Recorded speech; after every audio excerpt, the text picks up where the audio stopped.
क्या ये मेरा भ्रम है? क्या केविन ने दिव्य घटना को हटाया? असंभव। केविन साधना के प्रथम स्तर पर है, मेरा पुत्र उससे आगे है। केविन ऐसा कैसे कर सकता है?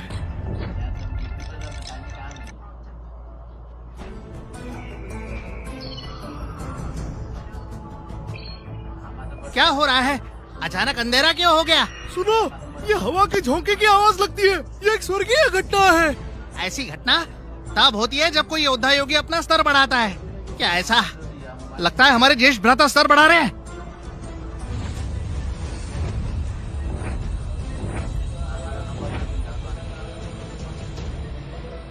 ये ज्येष्ठ भ्राता श्री के स्तर बढ़ाने के कारण हुआ है। अति उत्तम।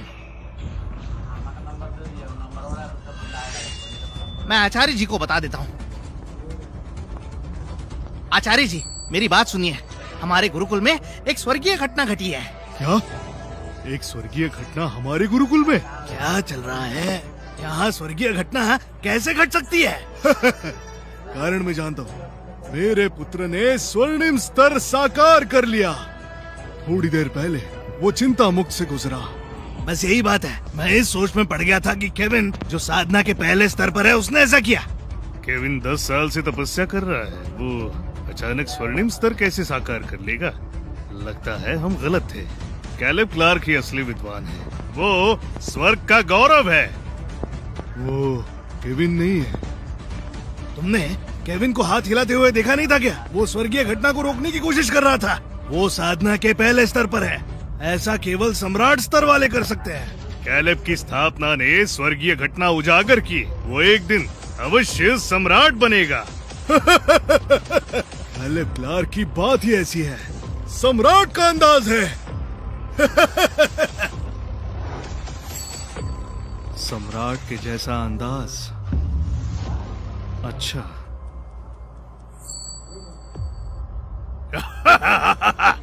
मैंने स्वर्णिम स्तर हासिल कर लिया। केविन, मैं कैलेब क्लार्क तुम्हें प्राण युद्ध की चुनौती देता हूँ। भ्राता कैलेब चिंता मुक्त को चुनौती दे रहे हैं। उन्होंने स्वर्णिम स्तर पा लिया है। वो 10 महागुरु योद्धा योगी में से एक है। वो चुनौती दे रहे हैं आचार्य केविन को। मुझे उसका सामना करने में कोई आपत्ति नहीं। चुनौती स्वीकारने के बाद चिंता मुक्त को 3 कार्य करने होंगे। यदि वो एक में भी पराजित हुए तो चिंता मुक्त देव शास्त्र का हो जाएगा। प्राण युद्ध की घोषणा होती है। चिंता मुक्त चुनौती का सामना करने के लिए तैयार हो जाओ। अब कैलेब क्लार्क साम्राज्य के 10 महागुरु योद्धा योगी में से एक है और उन्हें प्राण युद्ध में आचार्य को भी चुनौती देने का अधिकार है। केविन, तुम्हें 3 अवसर दिए जाएंगे। यदि तुम एक में भी विफल रहे तो चिंता मुक्त से निष्कासित किए जाओगे। यदि मैं विजयी हुआ तो, अगर विजयी हुए तो देव शास्त्र तुम्हारा सेवक होगा। मैंने चिंता मुक्त में 10 वर्ष गुजारे हैं। ये मेरे पिता की अंतिम निशानी है। मैं इसे हाथ से जाने नहीं दे सकता। इतने वर्षों के सब्र के बाद अब मुझे अपनी चाल चलनी होगी।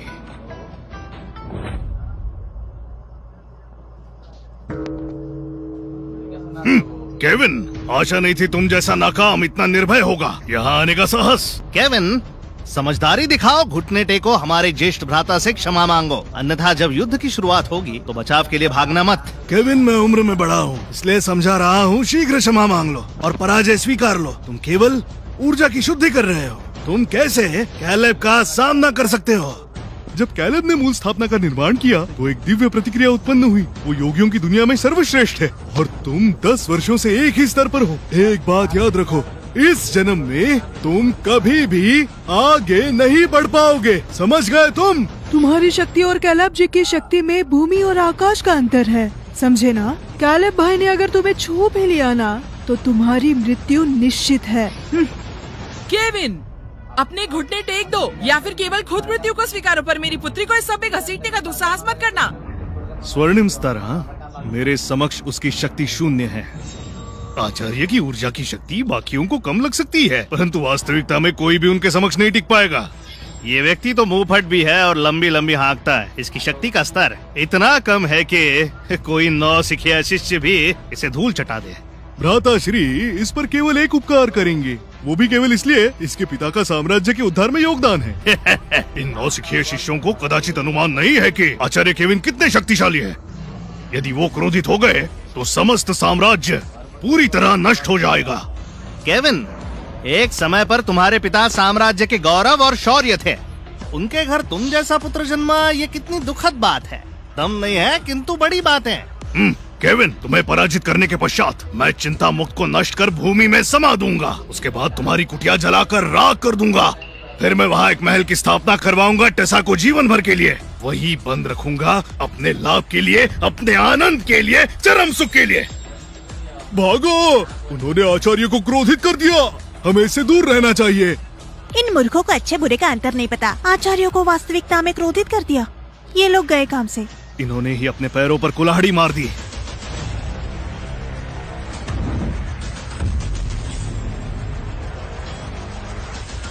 तुम सबसे निम्न स्तर पर नहीं, ये कैसी अजीब सी भावना है। आ जाओ।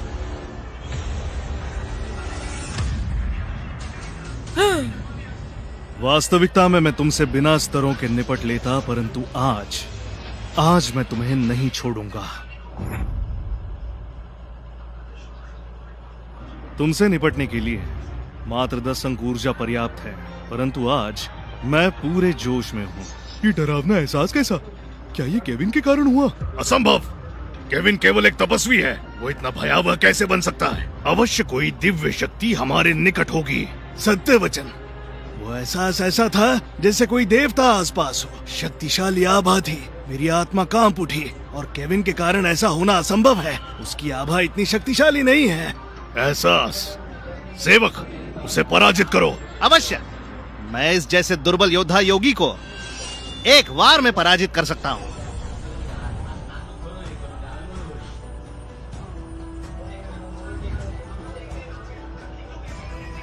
मेरे आचार्य को चुनौती देने से पूर्व तुम्हें मुझसे युद्ध करना होगा। आचार्य जी, यदि प्राण युद्ध स्वीकारना ही था तो कम से कम मेरे आने तक तो रुकते। आप अपने स्तर और शक्ति की सहायता से पराजित हो जाएंगे। ये हमारे लिए शर्मनाक बात होगी। शिष्य, क्या तुम्हें मुझ पर विश्वास नहीं? विश्वास कदाचित नहीं। चिंता मुक्त की शिष्य होने के नाते आप मुझे अवसर देंगे। आचार्य जी की ओर से मैं युद्ध करूंगी। टेसा, मत कहना मैंने चेतावनी नहीं दी। तुम्हारे अंदर उतनी शक्ति नहीं है। तुम उसका सामना नहीं कर सकती। पीछे हट जाओ। टेसा, मैं एक बार फिर कह रहा हूँ, चिंता मुक्त तुम्हारे लिए उचित नहीं है। तुमने उस समय अनुचित निर्णय लिया था, परंतु अभी भी तुम निर्णय बदल सकती हो। सारा दोष इस दुर्बल का है। वो स्वयं शक्तिशाली नहीं, इसलिए मेरी पुत्री पर निर्भर है। टेसा, तुम्हें चिंता मुक्त का चुनाव नहीं करना चाहिए था। जब से मैंने ये चुनाव किया, मुझे कदापि पछतावा नहीं हुआ। आचार्य जी, आप मुझे निपटने दीजिए। अगर मैं सही समय पर नहीं आती तो अब तक आप पराजित हो चुके होते। आप साधना के प्रथम स्तर पर हैं। आप किसी से कैसे युद्ध करेंगे? ठीक है, अगर तुम्हें युद्ध करने की इच्छा है तो अवश्य करो। मेरे होते हुए चिंता मुक्त का सम्मान नहीं जाएगा। आचार्य जी, आप उसका सामना नहीं कर सकते। यदि मैं सही समय पर ना आती तो चिंता मुक्त संकट में पड़ जाता। परंतु आचार्य जी से एक भयावह आभा प्रकट हुई थी। क्या वो मेरा भ्रम था? भ्रम ही होगा, क्योंकि आचार्य उतने शक्तिशाली नहीं और एक समय पर मैं सम्राट स्तर पर थी। वो एक पूर्व सम्राट को कैसे डरा सकते हैं? टेसा लैंग, आज मैं तुम्हें एहसास दिलाऊंगा कि चिंता मुक्त को चुनना तुम्हारे जीवन की सबसे बड़ी गलती थी। सेवक, पहला वार उसके चेहरे पर करो। हाँ, तुम्हारे आचार्य के लिए मुझे केवल एक बार करना पड़ता। तुमसे निपटने के लिए भी एक बार पर्याप्त है। मेरे सामने तुम केवल शिशु समान हो, तो मुझसे निपट नहीं पाओगे। तुमने मेरा अपमान किया। आज मैं तुम्हें देव शास्त्र की शक्ति का एहसास दिलाऊंगा। ये लो।